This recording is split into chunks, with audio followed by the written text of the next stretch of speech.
පීකි බ්ලයින්ඩර්ස් කතාමාලාවෙන් පස්සේ මේ අවුරුද්දේ අලුතෙන්ම තිරගත වුණු පීකි බ්ලයින්ඩර්ස් දි ඉමෝටල් මෑන් කියන චිත්‍රපටිය ගැන තමයි අපි අද කතා කරන්න යන්නේ.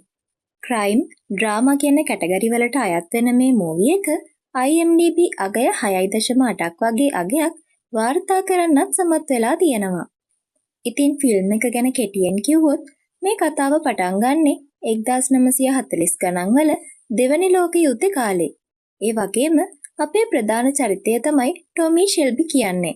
ඉතින් කතාවේ මුලදී නම් ටොමි කියන්නේ පිටත ලෝකෙන් ඈත් වෙලා හුදකලාවේ ජීවත් වෙන මිනිස්සෙක්. එයා මේ වෙනකොට තමන්ගේ ජීවිත කතාව පොතකට ලියන ගමන් තමයි ඉන්නේ. ඒත් යම්කිසි සිදුවීමක් නිසා එයාට මේ හුදකලා ජීවිතෙන් එළියට යන්න සිද්ධ වෙනවා. ඊට පස්සේ ටොමි එයාගේ පුතා වෙනුවෙන් බ්‍රිතාන්‍ය ආර්ථිකය වටන්න හදන මහා පරිමාණ හොරසල්ලි ජාවාරම්කාරයෙක් එක්ක සටන් කරන්න පටන් ගන්නවා. ඒත් මේ සටනේ අවසානය හරිම තීරණාත්මකයි. ඒත් මේ හැමදේම අවසානයේ ටොමි බලාපොරොත්තු වෙන්නේ එකම දෙයයි. ඇත්තටම ඒ තමයි නිදහස. ඉතින් කතාව අවසානයේ ටොමිට එයාගේ නිදහස ලැබෙයිද? ඒ වගේම දේශපාලනික සහ යුදමය බලවේග එක්ක හැප්පිලා ටොමිට එයාගේ පුතාව බේරගන්න පුළුවන් වෙයිද? ඉතින් මේ ප්‍රශ්නවලට උත්තර දැනගන්න නම් අපි යමු අපේ කතාව පැත්තට. ඉතින් මේ කතාව පටන් ගන්නේ 1940 ගණන් වල දෙවන ලෝක යුද්ධේ කාලේ. මේ වෙනකොට නාසි ජර්මනිය විසින් බ්‍රිතාන්‍ය ආර්ථිකය අඩපණ කරන අරමුණින් පවුම් මිලියන ගණනක ව්‍යාජ මුදල් නෝට්ටු මුද්‍රණය කරන ගමන් තමයි ඉන්නේ. මොකද මේ හරහා ජර්මනියට පුළුවන් බ්‍රිතාන්‍යයේ අධික උද්දමනයක් ඇති කරලා ආර්ථිකය අස්ථාවර කරන්න. ඒ නිසා නාසි පාලනය එයාලගේ ගාල් කඳවුරු වල ඉන්න දක්ෂ සිරකරුවන් යොදාගෙන එයාලා ව්‍යාජ නෝට්ටු පවුම් මිලියන ගාණක් හදනවා. ඊට පස්සේ මේ නෝට්ටු හොරෙන්ම බ්‍රිතාන්‍යයට අරගෙන එන්න තමයි ජර්මනිය සැලසුම් කරන්නේ. මොකද මේ වෙනකොට ජර්මනිය නාසිවාදයට එරෙහිව නොසැලී ඉන්න එකම බටහිර යුරෝපීය රට තමයි බ්‍රිතාන්‍ය කියන්නේ. ඉතින් විශාල මුදල් සම්භාරයක් බැංකු පද්ධතියට ගලාගෙන යන එකෙන් බ්‍රිතාන්‍ය ආර්ථිකය බිඳ වැටුණට පස්සේ ලේසියෙන්ම යුද්ධය ජයග්‍රහණය කරන එක තමයි ජර්මනිය බලාපොරොත්තුව වෙන්නේ. ඊට පස්සේ අපිට පෙන්වන්නේ බර්මින්හම් වල ස්මෝල් ආම්ස් ෆැක්ටරි එක. මේ වෙලාවේ ෆැක්ටරි එක ඇතුලේ ඉන්න ගෑනු ළමයි එයාලා එක්ක වැඩ කරන තවත් ගෑනු ළමයෙකුගේ උපන්දිනය සමරන ගමන් තමයි ඉන්නේ. ඒත් මේ එකම වගේ මෙතනට ලොකු බෝම්බ ප්‍රහාරයක් එල්ල වෙනවා. ඉතින් මේ ප්‍රහාරයත් එක්ක ඊළඟ තප්පරේ මුළු ෆැක්ටරි එකම සුණු වෙලා යන හැටි තමයි අපිට පෙන්වන්නේ. ඒ සිද්ධියෙන් පස්සේ අපිට පෙන්වන්නේ එක්තරා හුදකලා ගමක්. මේ වෙලාවේ අපේ කතානායකයා වුණ ටොමි ෂෙල්බි තමන්ගේ ගෙදරට යන අතරේ එයාට ඈතින් වෙඩි සද්දයක් ඇහෙනවා. ඇත්තටම එයාට මේ වෙඩි සද්ද ඇහෙන්නේ ජොනි බ්ලැක්බර්ඩ් කෙනෙක්ව දඩයම් කරන වෙලාවේ. ඉතින් මේ ජොනි තමයි ටොමිගේ සහයට ඉන්න එකම කෙනා. කොහොම හරි ටික වෙලාවකින් ජොනි බ්ලැක්බර්ඩ්වත් අරගෙන ආපහු ගෙදරට එනවා. ඊට පස්සේ ජොනි ටොමි එක්ක කලින් දවසේ ඇති වුණ පිපිරීම ගැන තමයි කතා කරන්නේ. ඉතින් මේ වෙලාවේ ගමේ මිනිස්සු බෝම්බ වලින් බේරෙන්න හිතාගෙන ටොමිගේ කලින් ගෙදර වැටත් කඩාගෙන එයාගේ ඉඩමට ඇතුල් වෙලා තියෙනවා. ඉතින් මේ අතරේ ප්‍රසිද්ධ මායාකාරියක් එහෙමත් නැත්නම් සාස්තර කියන කාන්තාවකුත් මෙතනට ඇවිත් තියෙනවා. ඉතින් එයා ජොනිගෙන් අහලා තියෙනවා ටොමි ෂෙල්බිට මොකද වුනේ කියලා. ඒ වගේම එයා මේ වෙලාවේ ටොමිට රොම්බෙරෝ ඒ කියන්නේ ජිප්සීස්ලගේ රජා කියන නමින් තමයි කතා කරලා තියෙන්නේ. මොකද මේ වෙනකොට ටොමි හුදකලා ජීවිතයක් ගත කරත් මීට කලින් එයා තමයි ජිප්සීස්ලගේ නායකයා. ඒ කියන්නේ පීකි බ්ලයින්ඩර්ස් කල්ලිය නායකයා. ඒත් ජොනි මේ කාන්තාවට කියලා තියෙන්නේ දැන් වෙනකොට ටොමි ඒ හැම දෙයකින්ම අයින් වෙලා තමයි ඉන්නේ කියලා.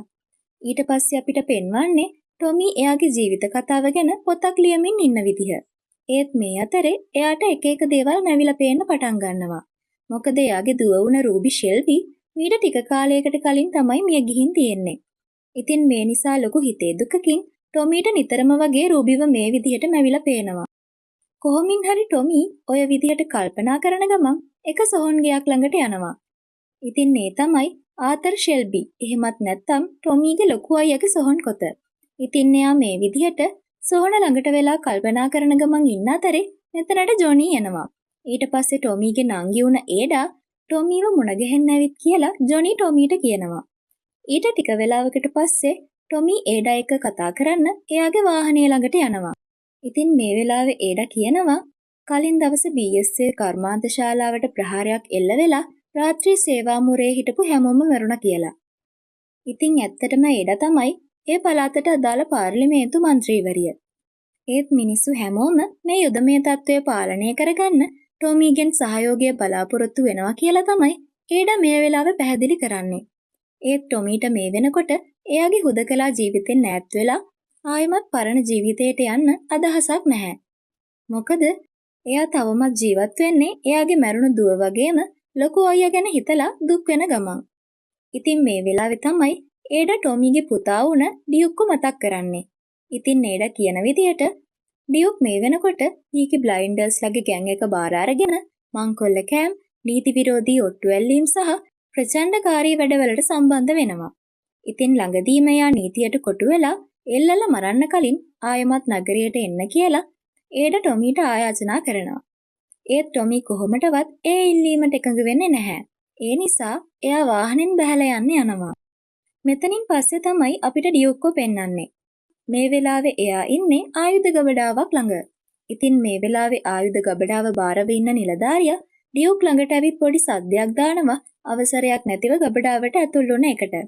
ඒත් ඩියුක් කියනවා එයාලට බර්මින්හැම් පොලිසියේ ප්‍රධාන පරීක්ෂකවරයා යටතේ ලියාපදිංචිය ලැබිලා තියෙන්නේ කියලා. ඒ වගේම ඩියුක් පීකේ බ්ලයින්ඩර්ස්ලගේ ගෑන් එකේ කියලත් එයා අර නිලධාරියට කියනවා. මොකද දැන් ඩියුක් උත්සාහ කරන්නේ මේ ආයුධ ගබඩාවේ ආයුධ ටික එළියට ගන්න. ඒත් මේ නිලධාරියා ඩියුක්ට කියනවා පීකි බ්ලයින්ඩර්ස්ලට ප්‍රධාන කොස්තාපල්ව බය කරන්න පුළුවන් වුණාට එයාව බය කරගන්න බැහැ කියලා. ඉතින් මේ නිසා ඩියුක් මේ මිනිස්සයාට පහර දීලා ආයුධ ගබඩාවේ තිබුණ හැම ස්ටෙන් එකක්ම බ්‍රවුනින් වගේම හැම ඩයිනමයිට් එකක්ම අරගන්නවා. ඊට පස්සේ අපිට පෙන්වන්නේ ඒඩා ආයමත් නගරයට ඇවිත් ඉන්න හැටි. ටික වෙලාවකින් ඒඩාගේ පුතත් ඇවිත් එයාගේ කාර් එකට නගිනවා. ඊට පස්සේ එයාලා දෙන්නම කලින් දවසේ ප්‍රහාරයෙන් මිය ගියපු අයට මල් තියලා අවසන් ගෞරව දක්වන්න සුසාන භූමියට යනවා. ඒත් මේ වෙලාවේ ඒඩාව දකින්න එක කාන්තාවක් එයාට බනිනවා උඹලගේ පීකි බ්ලයින්ඩර්ස්ලා නිසා තමයි මෙහෙම වුනේ කියලා. මොකද ඒඩා කියන්නේ පීකි බ්ලයින්ඩර්ස්ලා ගෑන් එකයිති ෂෙල්බි පවුලෙම කෙනෙක් නිසා. ඉතින් මෙතනින් පස්සේ අපිට පෙන්වන්නේ ඩියුක්ව. මේ වෙලාවේ එයා බෙක් කියන මිනිස්සයා එක්ක තමයි ඉන්නේ. මේ වෙලාවේ යාලා සැලසුම් කරන්නේ හොරට අච්චු ගහපු මුදල් නෝට්ටු පවුම් මිලියන 350ක් බ්‍රිතාන්‍ය ආර්ථිකයට මුදා හරින්න. ඒත් ඒක සිද්ධ වෙන්නේ සංවිධානාත්මක අපරාධ කල්ලි හරහා. හැබැයි ඩියුක් මේකට සහයෝගය දැක්වුවොත් ඒකෙන් පීකි බ්ලයින්ඩර්ස්ලට 120ක කොමිස් එකක් එහෙම නැත්නම් පවුම් මිලියන 70ක් ලැබෙනවා කියලා තමයි බෙක් පැහැදිලි කරන්නේ. ඉතින් මේ නිසා කොහොම හරි අවසානයේදී ඩියුක් මේ සැලසුමට එකතු වෙන්න කැමති වෙනවා. ඊට පස්සේ අපිට පෙන්වන්නේ ටොමීගේ ගෙදර. මේ වෙලාවේ යාගේ ගෙදරට අනවසර අමුත්තියක් ඇවිත් ඉන්නවා. ඉතින් මේ තමයි කවුලෝ ජෙරික්ලෝ. ඒ කියන්නේ ටොමී කලින් ආදරය කරපු පෙම්වතිය වුණ සෙල්ඩාගේ නියුන් සහෝදරිය. ඒ වගේම ටොමීගේ සහ සෙල්ඩාගේ ලේන් උපන් දරුවා තමයි ඩියුක් කියන්නේ. ඒත් මේ වෙනකොට සෙල්ඩා ජීවතුන් අතර නැති නිසා කවුලෝ තමයි ඩියුක්ව රැක බලාගන්නේ. කොහොම නමුත් දැන් කවුලෝට ඕන කරන්නේ ටොමීව ආයෙමත් නගරයට එක්කයි යන්න. මොකද මේ වෙනකොටත් ඩියුක් පීකි බ්ලයින්ඩර්ස්ලා එක්ක එකතු වෙලා විනාශකාරී දේවල් කරන්න පටන් අරගෙනයි ඉන්නේ. ඉතින් දැන් කවුලෝ උත්සාහ කරන්නේ ටොමී ලවා කොහොම හරි ඩියුක්ව බේරගන්න. ඉතින් ඊට පස්සේ අපිට පෙන්වන්නේ ඩියුක් සහ ඒඩා අතර ඇතිවන කතා බහක්. මේ වෙලාවේ ඒඩා ඩියුක්ට කියන්නේ එයා සමාජශීලී කෙනෙක් වගේ පේන සමාජවාදියෙක් කියලා. මොකද ඩියුක් සමාජශීලී වැඩ කරන බව එළියට පෙන්නගෙන හිටියට එයා ඇත්තටම මොන වගේ කෙනෙක්ද කියලා ඒඩා හොඳින්ම දන්නවා. ඒ වගේම ඩියුක් මේ කරන වැඩ නිසා එයා මැරුණු දවසක අවසන් කටයුතු කරන්නවත් පවුල කෙනෙක් එයා ළඟ ඉතුරු වෙන්නේ නැති වෙයි කියලා ඒඩා ඩියුක්ට කියනවා. මෙතනින් පස්සේ ඒඩා යන්නේ චාලි කියන මිනිස්සයා ළඟට. ඊට පස්සේ ඩියුක් ආණ්ඩුවේ ආයුධ ගබඩාවකින් ආයුධ හොරගම් කරලා තියෙන බව ඒඩා චාලිට කියනවා. ඒ වගේම මේ හොරකම වෙද්දී සාමාන්‍ය මිනිස්සු කීප දෙනෙක්ම ඒක ඇහැටම දැකලා තියෙනවා. ඉතින් මේ අයගෙන් කවුරු හරි සාක්ෂි දෙන්න ඉදිරිපත් වුණොත් ඒඩට පුළුවන් ඩියුක්ට විරුද්ධව නීතිමය පියවරක් ගන්න. ඉතින් මේ නිසා අදාළ මිනිස්සුන්ගේ ලිපින හොයාගන්න තමයි ඒඩා මේ විදියට චාලි ළඟට ඇවිත් තියෙන්නේ. ඒත් මේ වෙලාවේ චාලි නම් කියන්නේ කිසිම මිනිස්සෙක් ඩියුක්ට විරුද්ධව සාක්ෂි දෙන්න තරම් ධෛර්යමත් වෙන්නේ නැති වෙයි කියලා. ඒ වගේම ඩියුක්ව නතර කරන්න පුළුවන් එකම මිනිහා ටොමී කියලාත් චාලි අවසානයේදී කියනවා. මේ සිද්ධියෙන් පස්සේ ටොමි කවුලෝ එක්ක රෑ කෑමකට වාඩි වෙලා තමයි ඉන්නේ. ඉතින් මේ වෙලාවේ කවුලෝ ටොමි එක්ක ටිකක් වෙනස් විදියට හැසිරෙන්න පටන් ගන්නවා. මොකද කවුලෝ කියන්නේ මිය ගියපු ආත්මයක කතා කරලා ඒ අයව තමන්ගේ ශරීරය ඇතුළට ගන්න පුළුවන් කෙනෙක්. ඉතින් මේ වෙලාවේ කවුලෝ ටොමි ඉස්සරහා හැසිරෙන්නේ සෙල්ඩා විදිහට. මුලින් නම් ටොමි ඇය වෙතරම් විශ්වාස කරන්නේ නැහැ. ඒත් ටික වෙලාවකින් සෙල්ඩා සහ ටොමි එයාලා ආදරය කරන කාලේ එයාලා දෙන්න විතරක් දැනගෙන හිටපු දේවල් කවුලෝ ටොමි එක කතා කරන්න පටන් ගන්නවා. ඉතින් මේ නිසා ටොමීට පිළිගන්න සිද්ධ වෙනවා එයා ඉස්සරහා ඉන්නේ සෙල්ඩාගේ ආත්මය කියලා. ඒ වගේම කවුලෝ ආතරගේ ආත්මය එක්කත් කතා කරා කියලා එයා ටොමීට කියනවා. ඉතින් මේ කතාවත් එක්ක ටොමීට ආතර කියපු දේවල් මොනවද කියලා දැනගන්න ඕන වෙනවා. ඒත් මේ වෙලාවේ කවුලෝ ටොමීට කියන්නේ ඒ දේවල් දැනගන්න නම් ඩියුක්ව බේරගන්න යට උදව් කරන්න කියලා. ඊට පස්සේ අපිට පෙන්වන්නේ ඒඩාව. මෙතනදී ඒඩා නගරයේ මිනිස්සු ඉස්සරහට ගිහින් ඩියුක් ෂෙල්බි ආයුධ හොරකමක් කරලා තියෙන බවත් ඒ සිද්ධිය ඇහින් දැක්ක අය සාක්ෂි දෙන්න ඉදිරිපත් වෙන්න කියලා මිනිස්සු ඉස්සරහා කියනවා. ඔය අතරේ ඩියුක් බ්‍රිතාන්‍ය ෆැසිස් ලීගයේ නියෝජ්‍ය ප්‍රධානියා වන වර්ජිල් එක්ක හමුවීමක් සිද්ධ වෙනවා. ඒ වගේම මේ කතාබහට බෙක් එකතු වෙලා ඉන්නවා. ඇත්තටම වර්ජිල් තමයි රට පුරාම ඉන්න යාගේ හවුල්කරුවන්ට සල්ලි බෙදන්න උදව් කරන්නේ. ඒත් මේ කතාබහ අතරේදී ඩියුක් එකපාරම වර්ජිල්ට වෙඩි තියලා එයාව මරලා දානවා. මොකද බර්ලින් වලින් එයාලට ලැබුණු ඔත්තු එක්ක වර්ජිල් කියන්නේ විශ්වාසය තියන්න බැරි කෙනෙක් කියලා බෙක් වගේම ඩියුක් තේරුම් අරගෙන තියෙනවා. ඉතින් බෙක් කරන්නේ ඩියුක් ලවා වර්ජිල්ව ඉවරයක් කරලා දාන එක. මොකද බෙක් වැඩ කරන්නේ ඉහළ පන්තියේ රාජකීය පවුල් එක්ක නිසා එයාට ලේසියෙන්ම ඩියුක්ව නීතියනුත් ආරක්ෂා කරන්න පුළුවන්. මෙතනින් පස්සේ අපිට පෙන්වන්නේ ටොමි සහ කවුලෝව. මේ වෙලාවේ කවුලෝ ටොමි එක්ක එයාගේ අයියාගේ මරණය ගැන තමයි කතා කරමින් ඉන්නේ. ඉතින් එදා ආතර් මිය ගියපු දවසේ රෑ ආතර් ඉඳලා තියෙන්නේ තනියම නෙමෙයි. මොකද ටොමිත් එයා එක්කම ඉඳලා තියෙනවා. ඉතින් ඒ වෙලාවේ වුණ අනතුරක් නිසා තමයි ආතර් මිය ගිහින් තියෙන්නේ. ඒත් දැන් කොහොම හරි ආතර් වගේම ටොමීගේ දුව රූබිත් මිය ගිහින් ඉවරයි. ඒ නිසා ටොමීට ආයෙත් ඒ කිසිම කෙනෙක්ව බේරගන්න බෑ. ඒත් තවමත් එයාට ඩියුක්ව බේරගන්න පුළුවන්කම තියනවා කියලා කවුලෝ පැහැදිලි කරනවා. ඉතින් ඔය අතරේ ඩියුක් වර්ජිල්ගේ මලසිරුර ඇදගෙන ඇවිත් ඌරු කොටුව ඇතුළට දානවා. ඉතින් ටික වෙලාවක් ගියාට පස්සේ ඌරු මලසිරුර වටේට එකතු වෙලා ඒක කන්න පටන් ගන්න හැටි තමයි අපිට පෙන්වන්නේ. ඊට පස්සේ කතාව වෙන්නේ ලිවර්පූල් වල සිද්ධියක් ළඟට. ඉතින් මේ වෙලාවේ සම්පූර්ණ ව්‍යාජ මුදල් නෝට්ටු තොගයම බ්‍රිතාන්‍ය ආර්ථිකයට සම්බන්ධ කරන්න හැමදේම සැලසුම් වෙමින් තමයි තියෙන්නේ. ඉතින් මෙතනින් පස්සේ අපිට ටොමීව පෙන්වන්න පටන් ගන්නවා. කොහොම හරි ඉතින් මේ වෙනකොට ටොමි නගරයට එන්න හිත වෙනස් කරගෙන තියෙනවා. ඉතින් මේ නිසා එයා ජොනිත් එක්ක ලෑස්ති වෙලා බර්මින්හැම් යන්න තමයි සූදානම් වෙන්නේ. ඔය අතර බෙක් ඩියුක්ව හොයාගෙන එනවා. ඊට පස්සේ ඒඩා ඩියුක්ට විරුද්ධව සාක්ෂි එකතු කරන්න පටන් අරගෙන කියලා බෙක් ඩියුක්ට අනුතුරු අඟවනවා. ඒ වගේම ඒඩා දැනට හොයාගෙන තියෙන සාක්ෂි මොන්ටේක් වීදියේ මිලිටරි පොලිසියට බාර දෙන්න සූදානම් බවත් බෙක් පැහැදිලි කරනවා. ඉතින් ඒඩා මේ සාක්ෂි ටික බාර දුන්නොත් පොලිසියට ඩියුක්ව එල්ලලා මරන්න උනත් පුළුවන්. ඒ නිසා ඒඩාව මරලා දාලා ප්‍රශ්න ඉවරයක් කරගන්න කියලා බෙක් එතනින් යනවා. ඉතින් මෙතනින් පස්සේ අපිට පෙන්වන්නේ ඒඩා ඩියුක්ට විරුද්ධව ගොනු කරපු සාක්ෂි ෆයිල් එකත් අරගෙන මිලිටරි පොලිසියට යන්න පිටත් වෙන හැටි.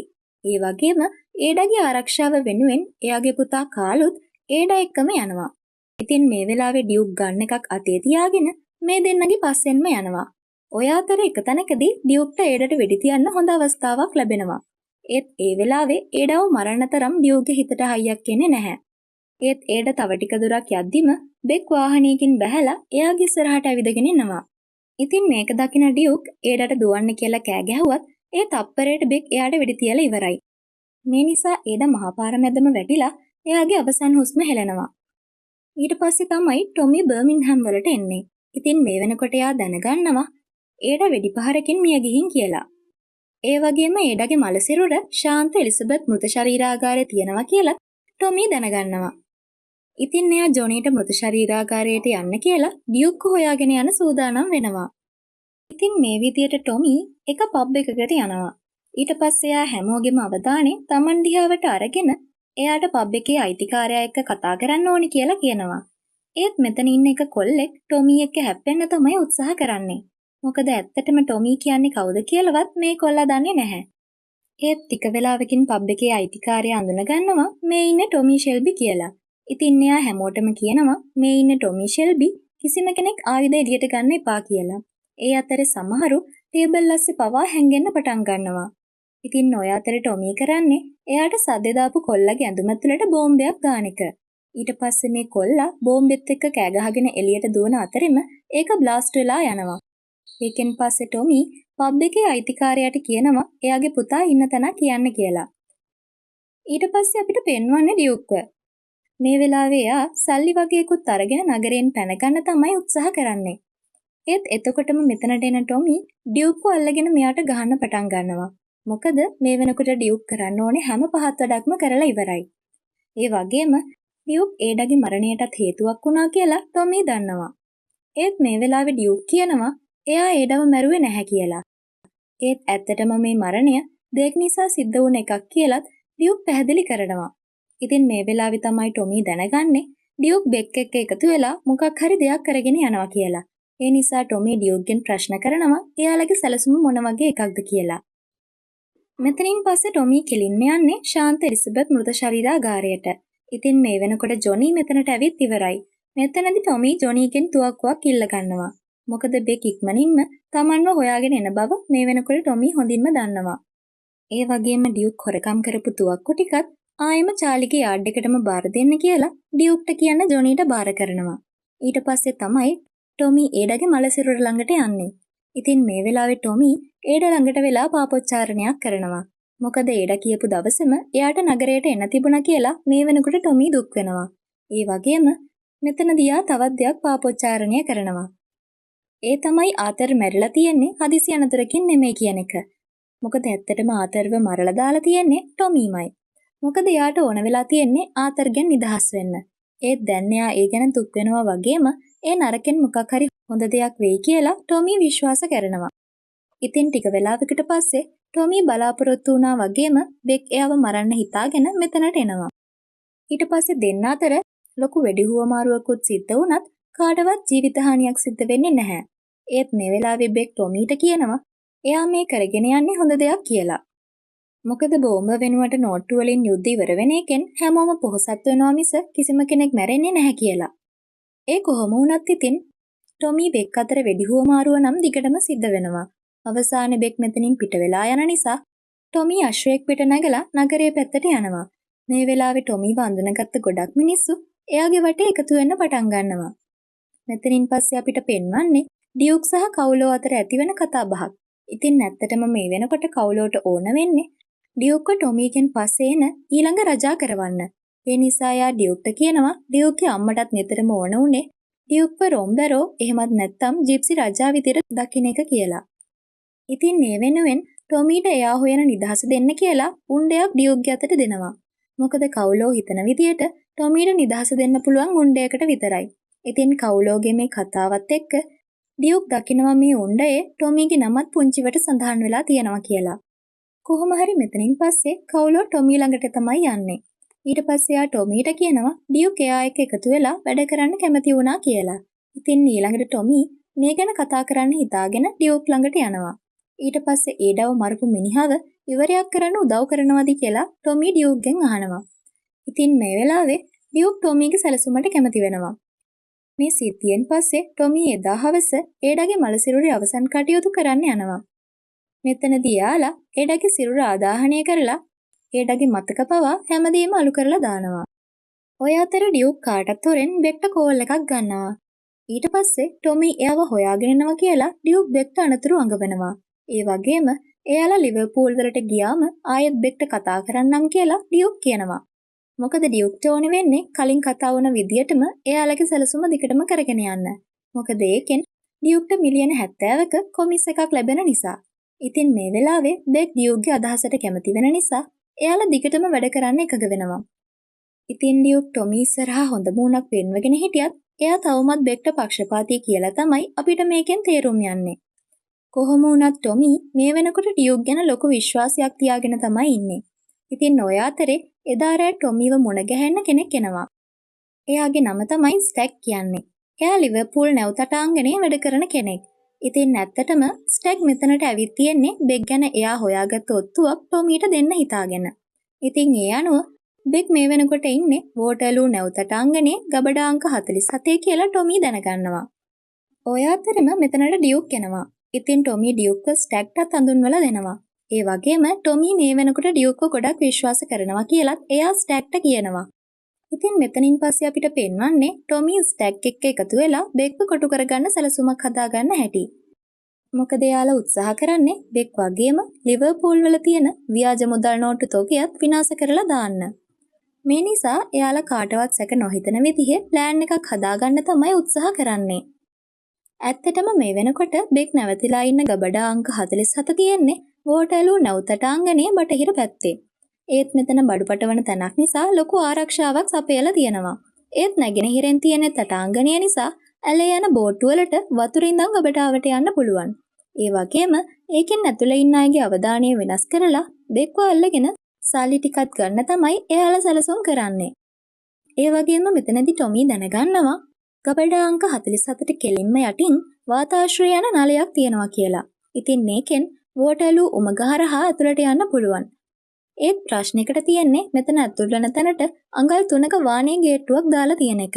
ඒත් මේ වෙලාවේ ටොමී කියනවා මේ උමගෙන් ඇතුල් වෙන වැඩේ එයාට බාර දෙන්න කියලා. ඉතින් මේ සැකසුම් වලින් පස්සේ කට්ටියම බෝට්ටු වල නැගලා ලිවර්පූල් යන්න පටන් ගන්නවා. මේ යන අතරෙත් ටොමී එයාගේ පොත ලියන ගමන් තමයි ඉන්නේ. ඉතින් එයා මේ පොතේ ලියනවා එයාගෙන් පස්සේ එයාගේ නියම උරුමකාරයා වෙන්න ඕනේ ඩියුක් කියලා. ඒ වගේම මේ ලිවර්පූල් මෙහෙයුම ඩියුක් ගැන ඇත්ත හෙළි කරાવી කියලාත් ටොමී විශ්වාස කරනවා. ඉතින් මෙතනින් පස්සේ ටොමී පුපුරන ද්‍රව්‍යات අරගෙන ලිවර්පූල් උමග ළඟට යනවා. මේ වෙලාවේ එයාට උමග හරහා යන උදව් කරන්නේ කවුලෝ. මොකද එයාගේ නෑදෑයෝ මේ වැඩවලට ගොඩක් දක්ෂය. ඒත් උමග අරගන්න විනාඩි 30ක් විතර යන නිසා ටොමී කවුලෝ එක්ක එක තැනකට යනවා. ඉතින් මේ වෙලාවේ ටොමී කවුලෝට කියනවා එයා යන්න කලින් එයාගේ අත බලලා ඒකෙන් පේන දේ කියන්න කියලා. ඉතින් කවුලෝ ටොමීගේ ජීවන රේඛාව බලලා පළවෙනි යුද්ධයේ ඔයාව අරන් ගියේ නෑ. ඒත් ඒකෙන් කලින් හිටපු ටොමීව විනාශ කරලා දැම්මා. ඉතින් දැන් ටොමී පාරක් දිගේ පහළට තල්ලු වීගෙන යන ටයරයක් වගේ යන්න ඕන නිසා විතරක් යනවා කියලා කියනවා. ඒත් මේ වෙලාවේ ටොමී කියන්නේ මොන දේ වුණත් එයාට ඕන දේ එයා අත්පත් කරගත්තා කියලා. ඒ වගේම තාමත් බලය තියෙන ටොමී ළඟමයි. ඒත් ඊට කලින් ටොමී එයාගේ අනාගතය ගැන කියන්න කියලාත් කවුලෝට කියනවා. ඉතින් කවුලෝ ටොමීට කියනවා ඔයා ඉල්ලපු නිදහස අද රැට ඔයාට ලැබෙයි කියලා. ඒත් ඇත්තටම කවුලෝ එයාට නිදහස දෙන්න හිතාගෙන ඉන්නේ මරණයෙන් කියලා ටොමී මේ වෙනකොටත් දන්නවා. ඒ නිසා මේ වෙලාවේ කවුලෝ අවසානයේට ටොමීට කියන්නේ අද රැට එක්ක ඔයා ඩියුක්ව මරයි එහෙමත් නැත්නම් ඩියුක් ඔයාව මරයි කියලා. කොහොම හරි මෙතනින් පස්සේ ටොමීගේ කණ්ඩායම ලිවර්පූල් වලට යන්න පටන් ගන්නවා.